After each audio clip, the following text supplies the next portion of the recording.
Okay, we're going to start off with that egg pattern. This is a Daiichi. Oh, let's see. I have no idea if that's in focus.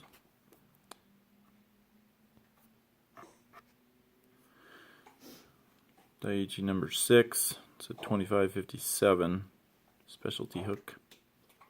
I really like it for these.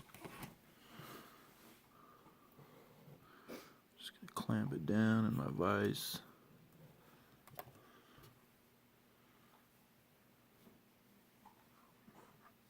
Can't really see the screen on my camera, so hopefully it's focused. But basically, I'm just gonna take my line here. There's that gel spun. This is a 100. Looks like. Anyways, 50 yards of that stuff. This stuff is really strong. You'll see why I like this stuff, especially for this particular pattern.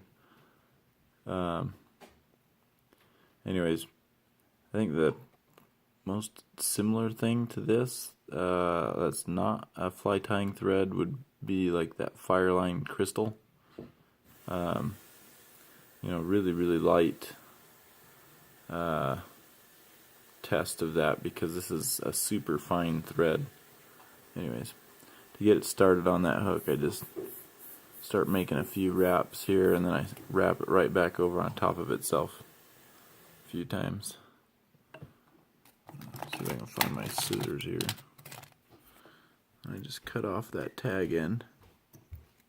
This stuff is really hard to cut too because of how fine it is. But anyways, for most patterns you want to throw on a fairly decent thread base.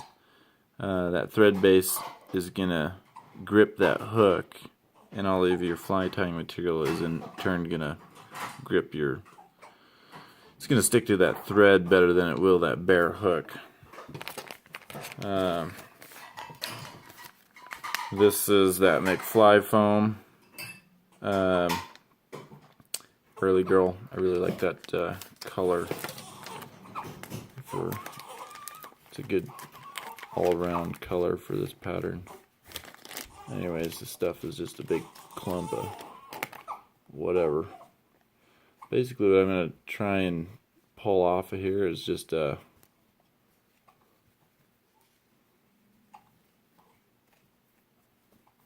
is the way I like to do it. There's actually a lot of different ways you can do it. I'm going to pull off about I suppose, 3.5 inch chunk by, it's about a 1/2 inch in diameter piece of this stuff. I hope you can see that. I'm just gonna cut that off. Anyways, then I'm gonna take that and I'm actually gonna cut that in half. And anyways, these two halves, I'm gonna place them on either side of the hook. I'm gonna put one on this side and one on this side. And then I'm just going to put them about right there in the middle. And then loosely, I'm going to put a couple of wraps. And I say loose because if it was tight, it would push those out of the way. Just like that. And then it'd be really hard to tie this material down. So I'm just going to go loose. Okay. Start over here. Go loose. A couple of wraps, and then I'm going to cinch it down really tight. And I hold on to the material on the hook because pulling as tight as I am, it would pull my hook through my vise. My vise isn't pinched down onto that hook that tight. This stuff, all it takes is really a couple of wraps. Like I said, this thread is really strong stuff.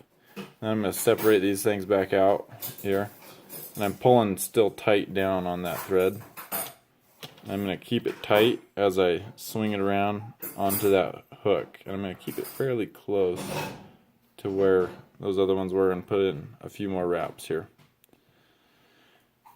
Now those extra wraps there that I just put on there are really what's going to help hold everything together. This is my whip finish tool. I'm going to grab my line with that, push into it, and I wrap it around the base of that. Hopefully you can see that. I can't see what's on the camera here. But then I'm going to just let the tool twist itself. See how I'm going to form a triangle. So again, I'm going to push into that.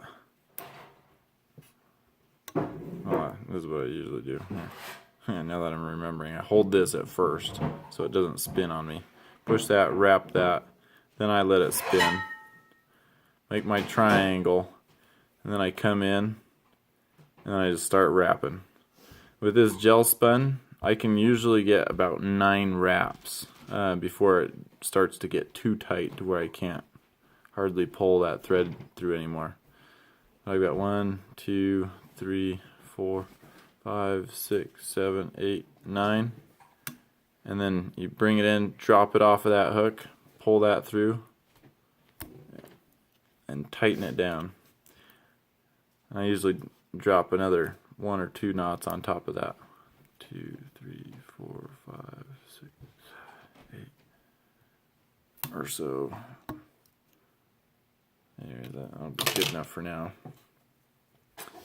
Anyways, so that's nice and tight, and then I can take my scissors or even a sharp blade and come in. I can come in actually really close and just cut my thread there.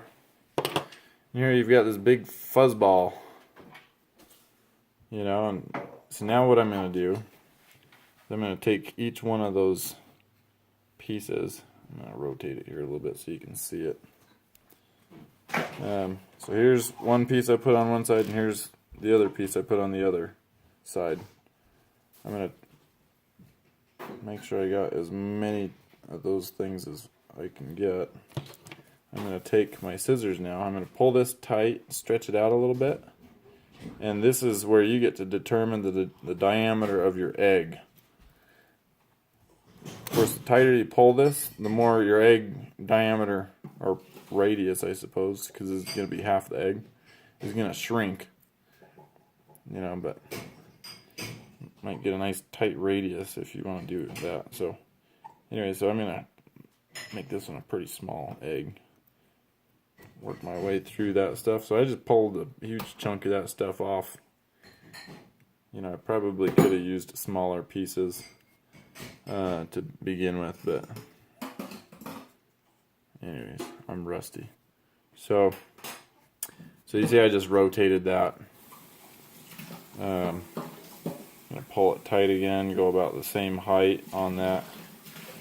Start whacking away at it. Bam! Little fuzz ball. You know, and if there's little things that you want to come in and trim up, you can trim them up, you know, make it look more round or whatever shape you want. Give it a haircut. That's all it is at this point, is a haircut.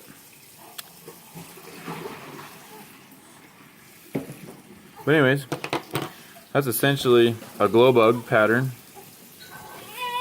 finished. Let's see, where is, I have no idea. Hopefully this is focusing on that a little bit.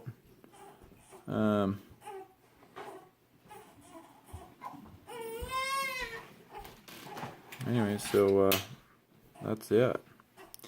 If you wanted to come in and modify that, you could do it before you tie it off, or you could do it later. You can add that this stuff, that milky egg white stuff. I don't usually add a whole lot because it doesn't take much to get a good effect. So basically I just tore off just a little tiny bit of that. You could use probably cotton for this, I mean, in a pinch. But anyways, this is how I'd put that stuff on. Basically come in and take my thread again, just right there on the head, you know, right behind the eye. Start making a few wraps. Come in, cut that off, my tag end. So my thread is back on the fly. I'm going to take this piece and I'm just going to wrap it around that once. Use the thread to kind of guide it in place, because it's kind of hard to get things in place on small flies. And then I usually just kind of spread that stuff out just a little bit. You know, try and get some on top and bottom maybe. And put a few wraps over the top of it.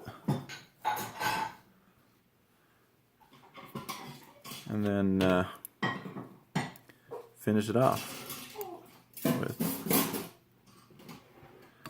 a couple of knots.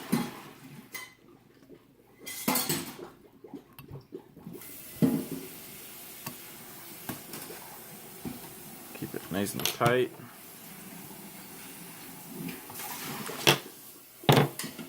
There it is. There is your glow bug pattern.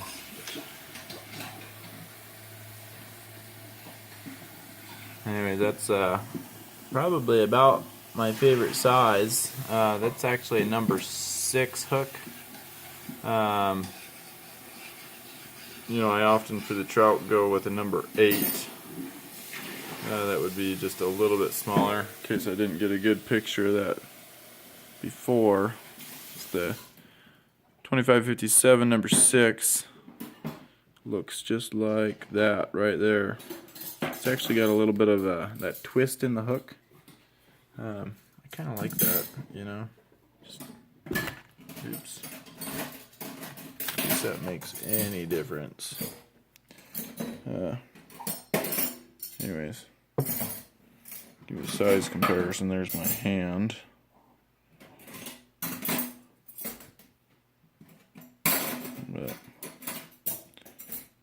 So that's that.